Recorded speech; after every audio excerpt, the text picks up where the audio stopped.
السلام علیکم دوستو جیسا کہ آپ جانتے ہیں کہ سعودی عرب سمیت دنیا کے کئی ممالک کی حکومت نے مساجد میں نماز پر پابندی عائد کر دی ہے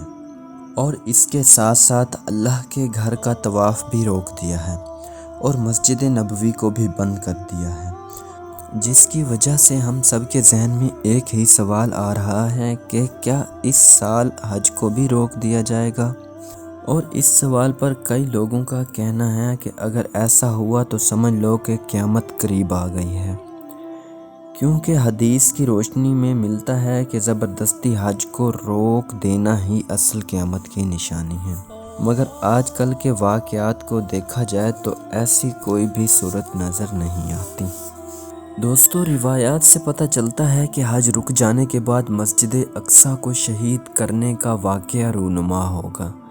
اور حج بند ہونے سے لے کر امام مہدی علیہ السلام کے ظہور تک تمام مسلمانوں پر بہت سخت وقت آئے گا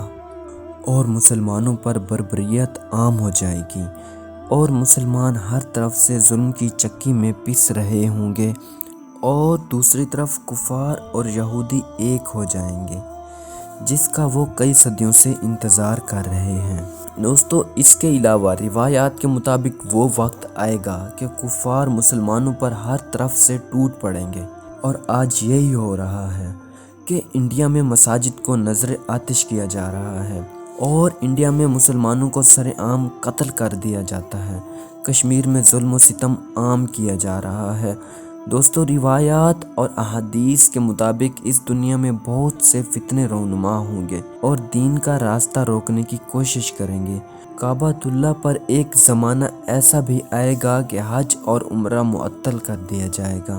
دوستو، اللہ تبارک و تعالی سے دعا ہے کہ ہم سب کو اس مرض سے جلد از جلد نجات عطا فرما، آمین۔ اگر ویڈیو پسند آئے تو ویڈیو کو لائک اور چینل کو سبسکرائب ضرور کیجیے گا۔ ملتے ہیں نیکسٹ ویڈیو میں، تب تک کے لیے اللہ حافظ۔